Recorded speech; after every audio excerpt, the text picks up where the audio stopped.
here a little bit. Takes us back to the 19th century. It's the Victorian age. I remind you, Queen Victoria reigned from 1837 to 1901. It's an important period of time, the Victorian age. When we think of Victorian age, we think of a lot of important figures. Politically, it was Disraeli and Gladstone sort of fighting out the Tory and the Liberal. We had people like Charles Darwin discovering evolution, and that was a significant factor in what Newman was all about. Think of the poet Tennyson, Charles Dickens writing novels. We think of Matthew Arnold, a social critic, John Stuart Mill, great philosopher of the 19th century. It was a time when of Pope Pius IX. He reigned longer than any other pope. He's probably the most reactionary pope we ever had. He reigned for something like 32 years. And Newman once made a comment that it was not good for a pope to be in office more than 20 years. That things would not go well. So, I mean, that's just to locate ourselves a little bit. It was the Victorian era. What do we associate with that? Sort of a heavy moralism, a stuffiness, I suppose, among the aristocracy, a lot of social abuse that Dickens reminded us of in his work. So the Victorian age, expansionism for the British Empire and so on. Now, what we want to do is try to take some of Newman's thoughts and retrieve them for our own reflection. That word retrieval is an important one in theology these days.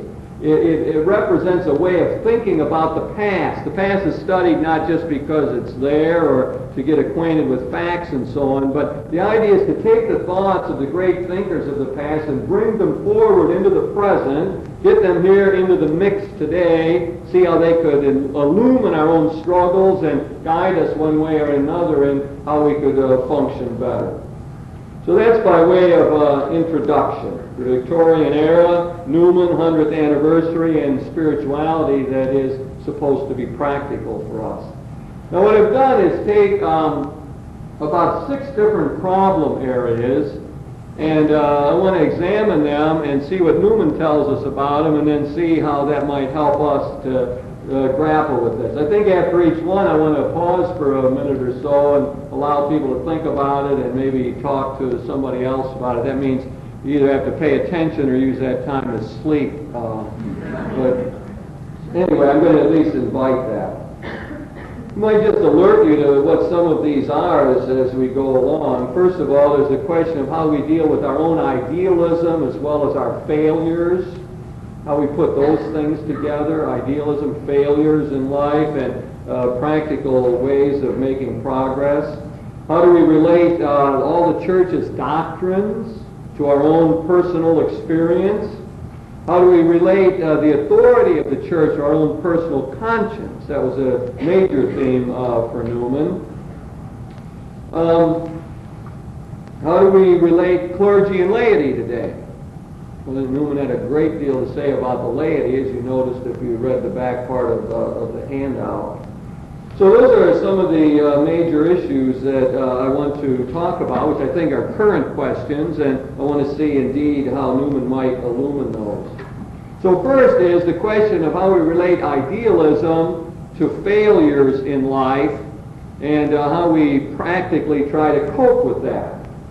Well, the first thing is, we're all people of idealism. There's all a way, we all have something inside of ourselves that says we want to be better, that we want to live up to some potential that's inside of us, that there's an idealism that drives us. We can get cynical, we can lose it, but we can all remember it.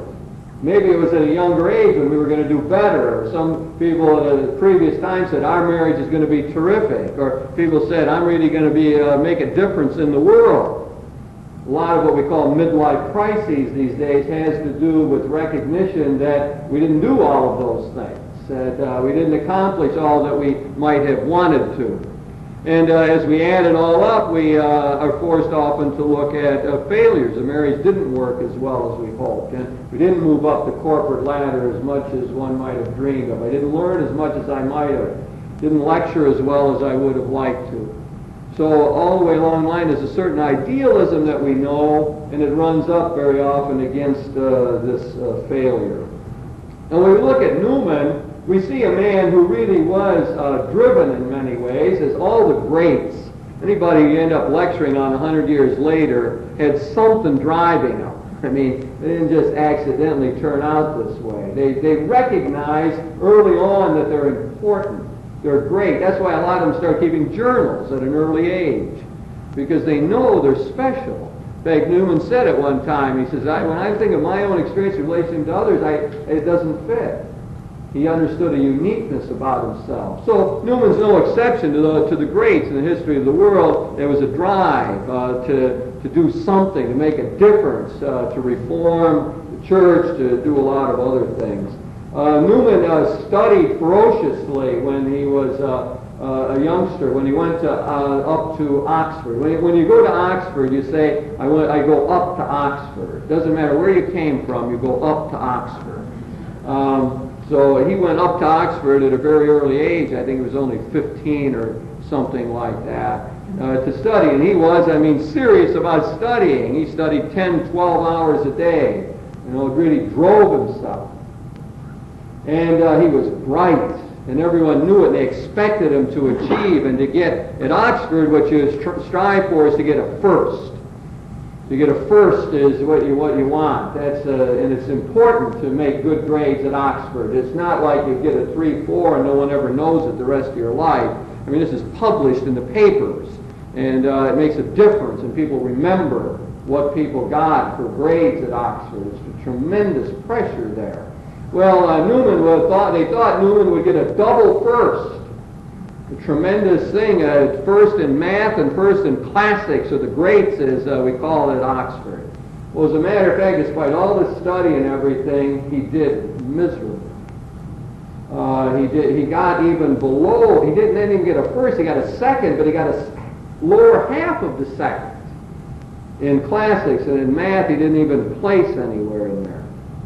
Very interesting, right off the bat. Well, Newman's response, and this is revealing, was to work even harder, to study more. Most people would have left Oxford in disgrace and said, my life as an academic is done, and in fact, my whole life is ruined. That's what happens when you don't make it there, so your whole life is then ruined.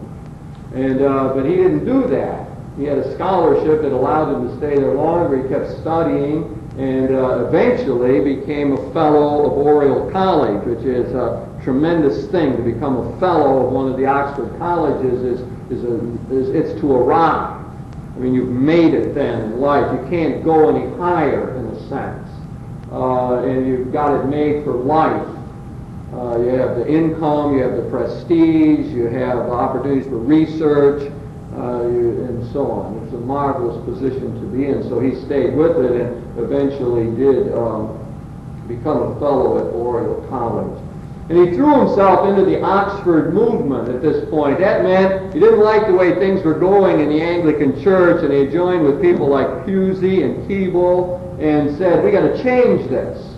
No, it's too low church. We've lost a lot of the transcendence and the vibrant character of the church and so on. So he threw himself into what is known as the Oxford movement to reform the church. But what happened as he began to study and write these famous tracts is he began more and more to doubt the whole thing.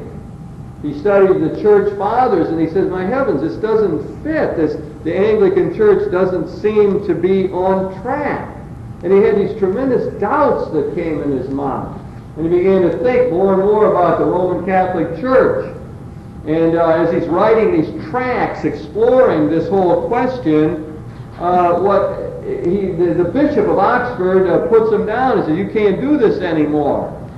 No, we can't have this. Got to quit writing these tracts. So we actually stopped writing them. And as we know, in 1854, sort of bisecting his life exactly in half, lived to be 90 years old, 45 that he lived as an Anglican. In 1845, then he was converted to the Roman Catholic Church. Well, after that, he thinks he knew failure up to that point. That's when his failures really started. Hardly anything went right for him after that. He really didn't he founded an oratory in Birmingham and collected a group of priests together, and a lot of them left, and he couldn't get the thing going very well. Some groups split off, and he couldn't control them at all. The cardinals in England were against him in many ways. Cardinal Wiseman, Cardinal Manning. People in Rome misunderstood him. So it was sort of a rather constant situation that he has to deal with these failures throughout the rest of his life. So one of the questions becomes then, well, what do you do if you're going to, make it in that kind of situation? How did he react? How did he, well, the clue is found in when he failed in his exams or didn't do well, that he didn't give up, but he went back and plugged away at it. You get a clue as to what he intended by all this and how he understood the way you deal with this from the poem he wrote, Lead Kindly Light. You see it on the back here of the quotes. It's about the fifth one down. It's one of probably one of the few poems he wrote that is ever remembered. It's not well thought of as a poet, really. But here gives you the clue. He wrote this after he was visited in Sicily. He was on a boat coming back, and he had been very sick there. And he says, light was his favorite image of God, really. Lead kindly light. That's become, the poem is known by that, Lead kindly light. Amid the encircling gloom. He certainly knew the gloom, that's for sure. Have to trust in God. Lead me on. Lead thou me on. I have to trust, even though things are not going well. The night's dark. He knew a lot of that, a lot of depression. By 1863, Newman could almost hardly function anymore. He talks about the time he couldn't even get up in the morning and get himself dressed for a while. The night is dark, he knew that, and I'm far from home. Well, in that case he was. He was in Sicily and heading back home from England. He couldn't wait to get there. Lead thou me on. This is God, the light. Then the key line, keep thou my feet. Keep strengthening me. I do not ask to see the distant scene. One step enough for me. That becomes the clue to Newman's approach to the difficulties of life, how you deal with idealism. That's the problem we're looking at here. Idealism that we all have in our life, and then it's often mixed in with failure. We don't live up to it. What do? One step. Keep taking the one step. He had the idea that if we look too far ahead, we'd get in trouble. That'd be self-defeating. I got to live up to that high ideal. You're not going to make it that way. One step enough for me. His theory was this, that if you took the one step, God would illumine the next step. You couldn't see 6 feet in front, but if you took the one, the kindly light would illumine the next step, and you could move forward. That really, I think, is the key to sort of Newman's whole approach here to how we're supposed to deal with this tension between idealism and the failures we know. So for him, spirituality, as he said, was very unpretentious. It consisted in doing the little things, continual practice of small duties which are distasteful to us. A quote, I don't know if this is on your sheet or not. Nothing is more difficult than to be disciplined and regular in our religion. Say your prayers every day, go to Mass regularly, read the Scriptures periodically. Nothing's so difficult. It's very easy to be religious by fits and starts. Going to get into this thing. This is terrific, I'm going to meditate a lot or read my Bible and to do it for a week or so. Get into Lent. So that's easy. Religion by fits and starts. And to keep up our feelings by artificial stimulants. You're going to get the high going by participating in special liturgies or something. You can do that. But regularity seems to trammel us, hold us down, and we become impatient with that. And yet that's the very thing that Newman thought that we really needed to do. Let me just, I don't want to read too many quotes here, but he's so quotable. He's a great English stylist, as you know. He helped shape the style of the English language in the 19th century. He told us, remember, quote, how mysteriously little things are in this world connected with great. It's a mysterious connection between these little things, these tiny little steps, this regularity of life, some strange connections with the great, the important things. How single moments, either improved or wasted, single moments, either do something constructive or something destructive with it, are the salvation or ruin of all important interests, including our own growth and attempt to live up to our idealism. Newman said, if we are to aim at perfection, we must perform well the duties of the day. I do not know anything more difficult, more sobering, more strengthening than the constant aim to go through the ordinary days well.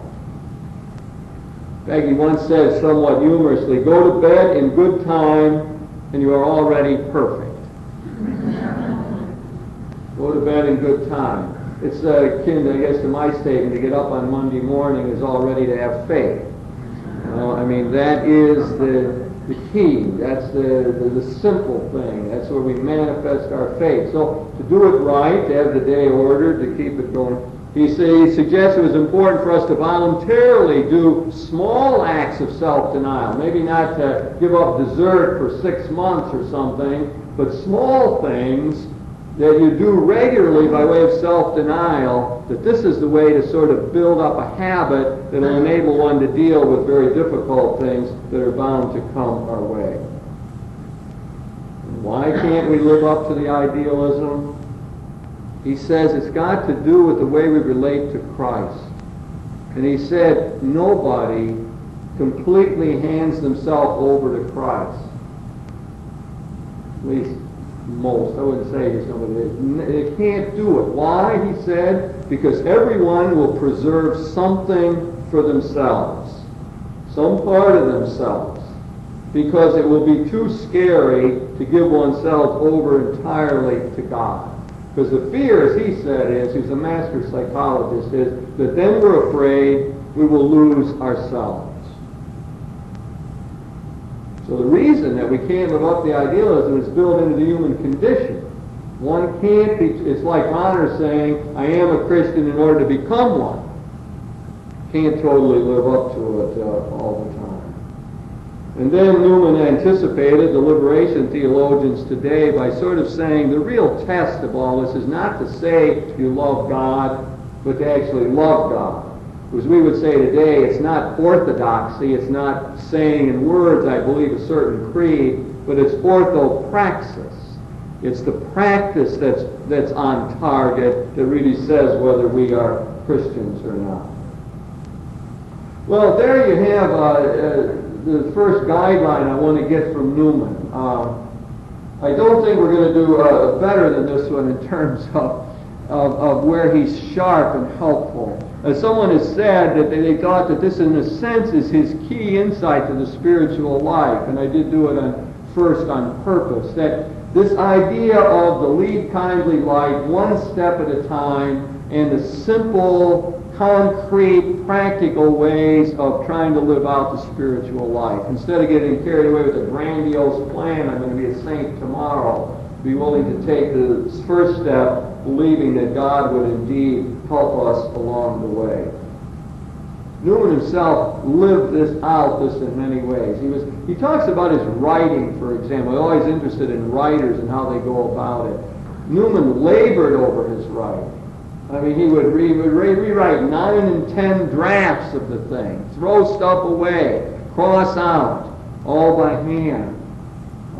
It was an example of this sort of plodding approach. It's not like we think of Mozart composing music with the spirit within him and being almost transparent to God, and it all flowing out. For Newman, he had to struggle to do his writing, and it represents, I think, this one step at a time that he advised to us. Lead kindly light becomes, I suppose, the touchstone of all of this. I do not ask to see the distant scene, Don't ask to see the distant scene. Don't have to have it all together yet.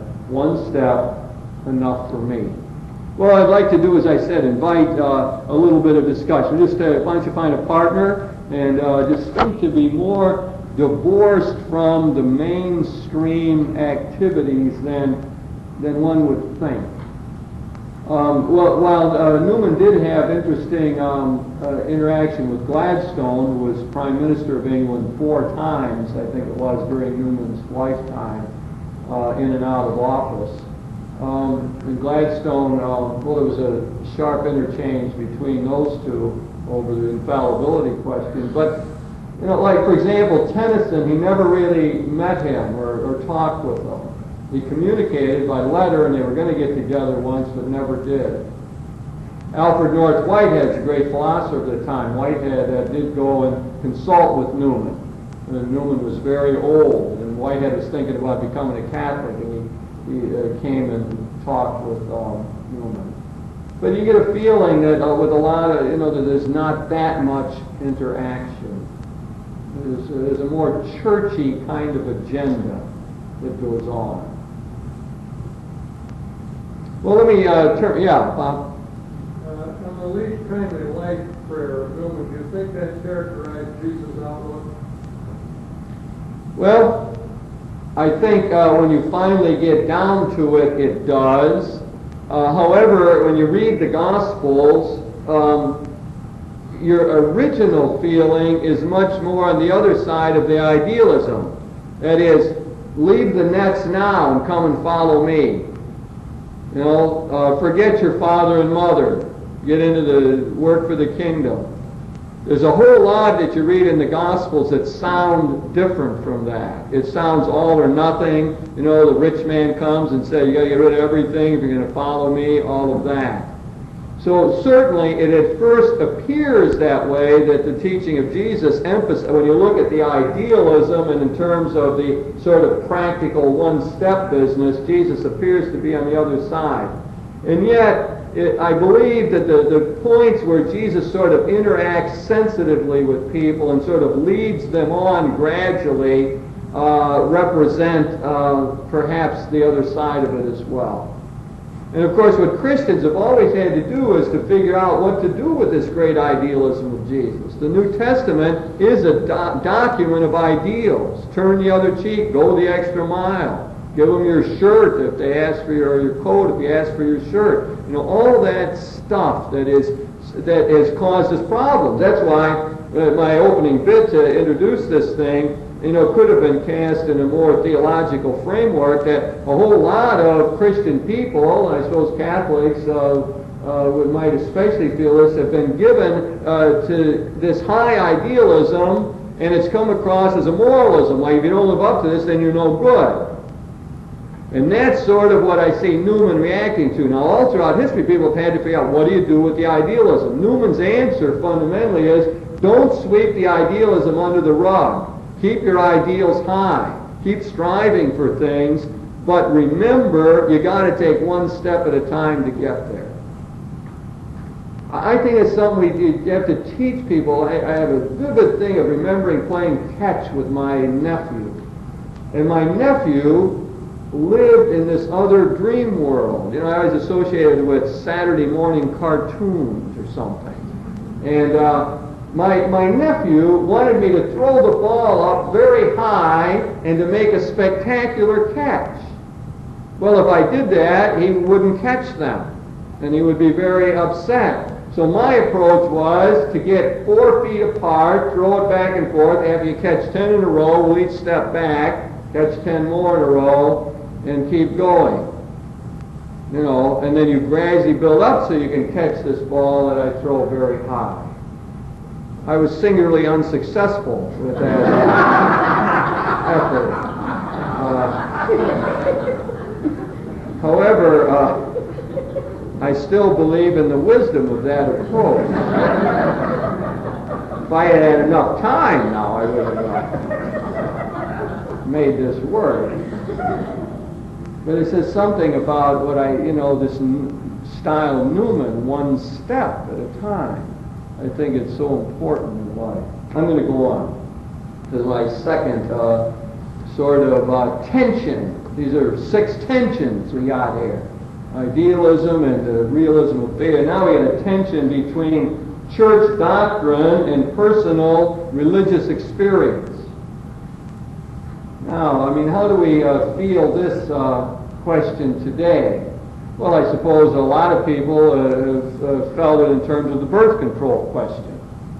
Ever since 1968, a lot of Catholics had to wrestle with that. There was a doctrine, not a dogma I might add, but a doctrine that said that you're not supposed to use any kind of contraception in marriage. Well, there were a lot of people who, in their own personal experience of life, said, well, this doesn't make sense. I mean, they had to wrestle with this. I mean, what do? We got more kids than we can handle, and the wife isn't doing well health-wise here. I mean, we got financial problems. We got to think of sending them to school someday. I mean, what do? Well, there was a bite between personal experience, I suppose, and doctrine. And of course, what Andy Greeley thinks happened as a result of that major event, 1968, he thinks that many Catholics at that very point tuned out the whole idea of doctrine and said, forget it. I mean, whatever those people are teaching by way of official doctrines, I'm not going to listen to it because it's out of it, because it doesn't accord with my experience. We had at that point a 20% drop in mass attendance after 1968. After the council ended in 65, we did pretty well. In fact, mass attendance was going up till 68. It's Greeley's theory that the plummet, major 20% drop in the next couple of years was really due to this doctrinal question, doctrine on birth control. And the people said they wrote it off. Say, there people are going to be that far out, we're not going to listen to them. So that became, I suppose one current example in our own time of how doctrine ran up against personal experience, and what some people did at that point was said, forget the doctrine. Now there's been other people in the church who have gone the other direction and said, well, there's these teachings on certain things here, and therefore I'm going to go along with those and deny my own experience.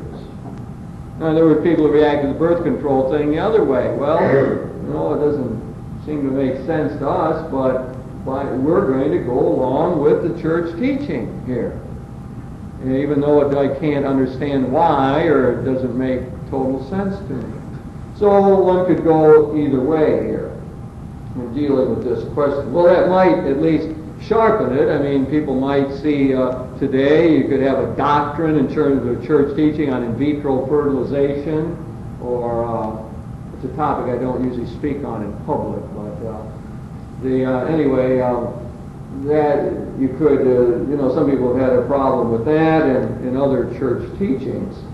Now, let me look at Newman for some sort of guidance on this whole question. And you will quickly see the key to Newman, and why he's sort of dear to my heart in many ways, is that Newman will always refuse, utterly, totally refuse to collapse either side of the poles that create the tension. That's his general methodology. That's his general approach. He will refuse to give up on either side. In other words, if Newman was talking to somebody after 1968 who wrote off the church because of birth control, he'd say, that's wrong. You can't do that. That's a big, big mistake. You will hurt yourself if you don't give weight to the doctrinal side of the church. Anyway, you can almost answer all of these 6 tensions ahead of time when you understand his general methodology, which I'm not so sure he was just all that aware of that, but that's how it works out. Well, let me talk about the doctrine first, then the personal experience in terms of Newman. First of all, the doctrine. Newman had a very strange religious experience at the age of 15. I guarantee you nobody in the room's had one like this.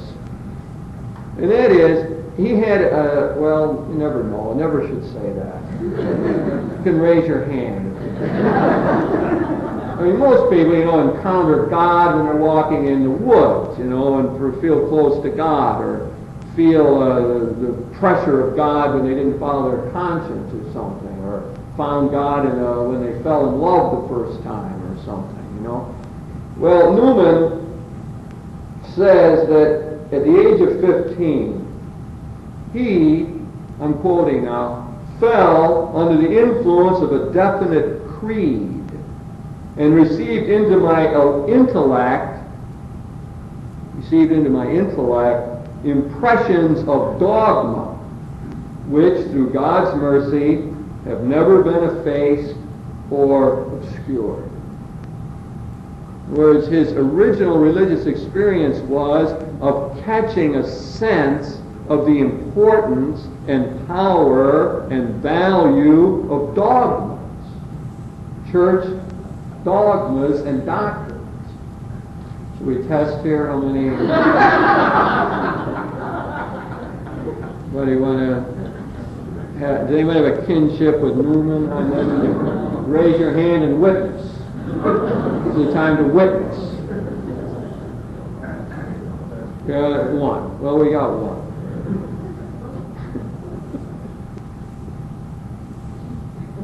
Never left him the rest of his life. In fact, when they finally made him a cardinal, when he's, 87 years old or so, they make him a cardinal, Leo XIII, and brings him to Rome. He gives a talk.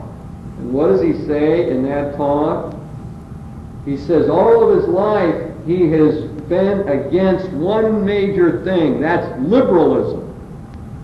Liberalism. What do you mean by liberalism? Liberalism is the point that there's a deep, plausible skepticism, I'm quoting again, and religiously a real antipathy or anger against revealed truth. What do you mean by liberalism? It's an anti-dogma spirit.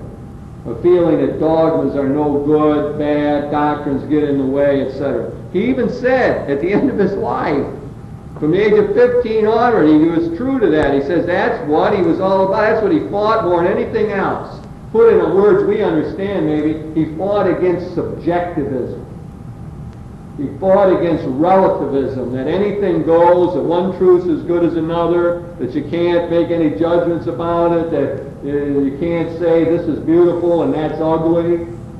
He fought against that sort of relativism and that subjectivism that says, it doesn't matter what anybody else thinks or says, I do my own thing. Newman's very current in this regard. He worried, he saw the future of the modern world to end up in the me decade of the 70s or 80s. Me decade of the 70s and the yuppieism of the 80s, I suppose. But he predicted that. He saw that in the modern world, that would be the problem. It would come from, he called it liberalism.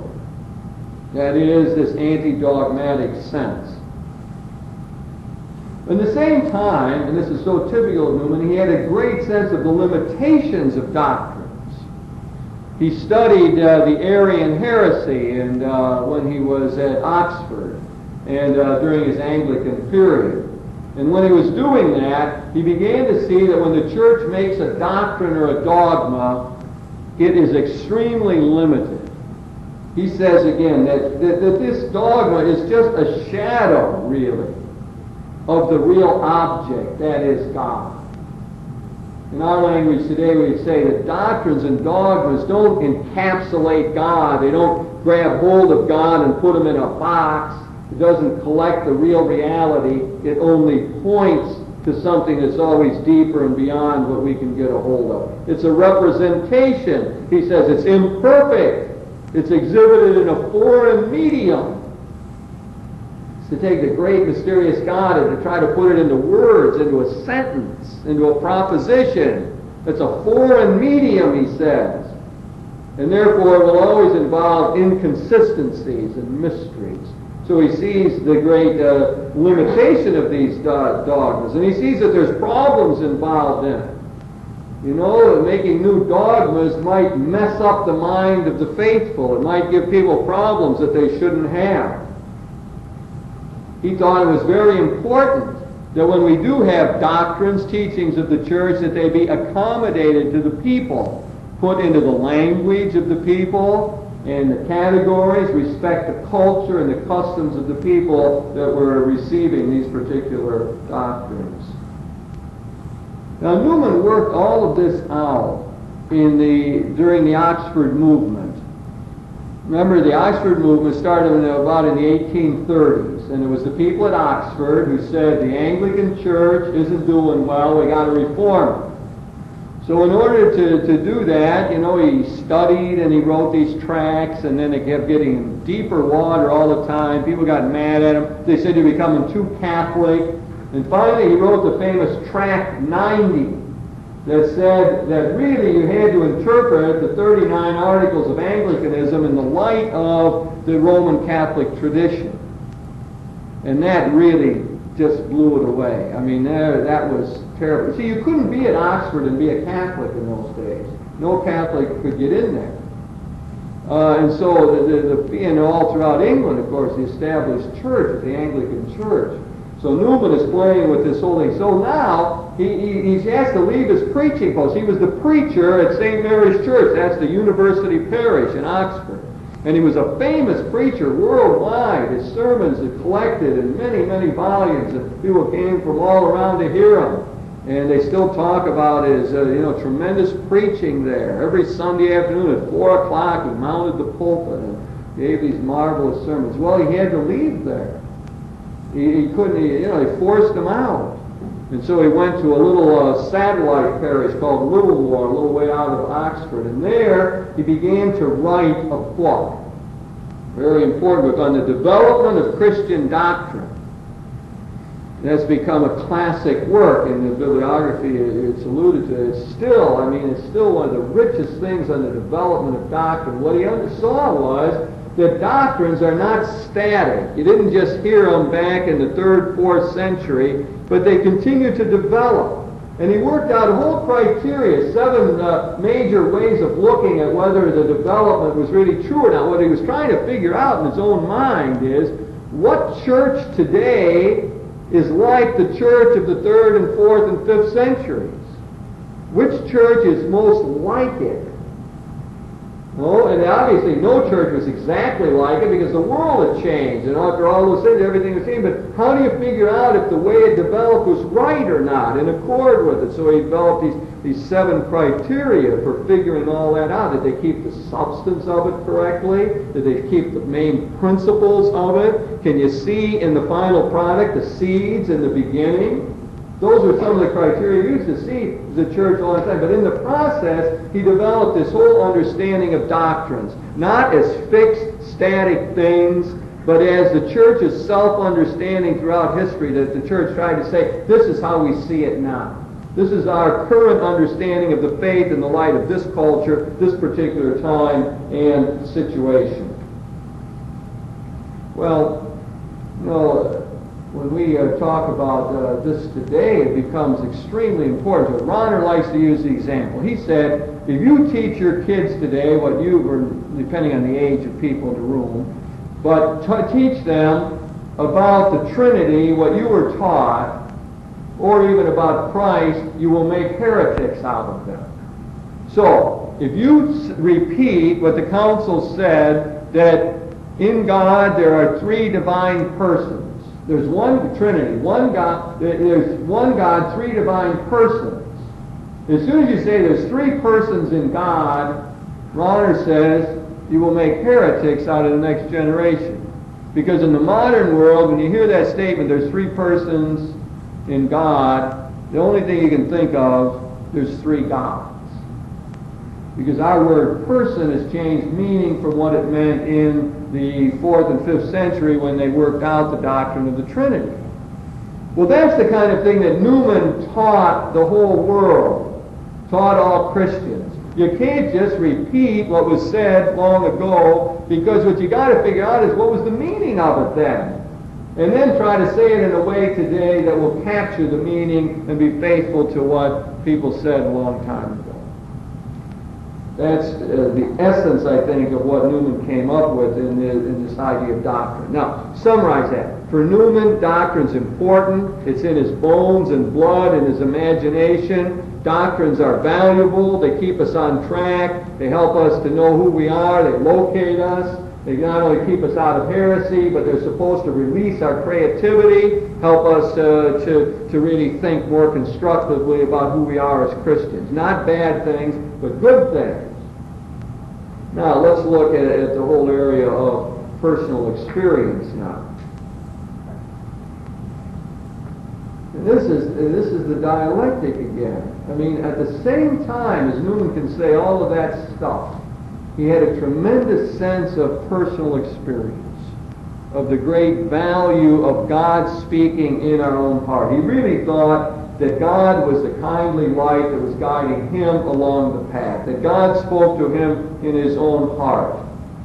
In fact, he felt at the age of 15, God had spoken a unique message to him that wasn't true for other people, and that is that he should not get married, that he should remain celibate. Age of 15. He felt a clear message of God. He was called to that he had big things to do in life. He had to be either a missionary or do something great, and being married was not going to allow for that, not give him the freedom he needed. Therefore, he felt personally called by God. And he often felt that sort of thing throughout his life. As I said it before, he knew a uniqueness about himself. He wrote in his journal that his own feelings are different from any account I've ever read by anybody else.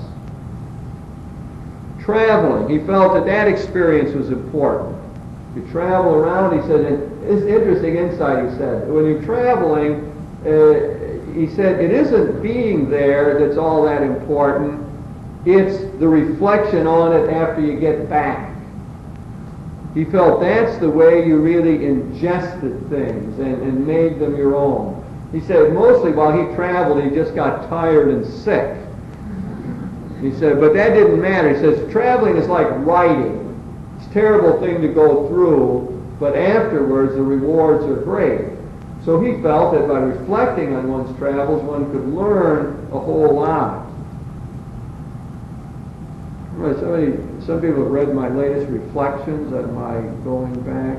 I've been amazed at the responses, the mail I've been getting from people and phone calls of how that resonates, the reflection later on the going home theme, getting back to roots.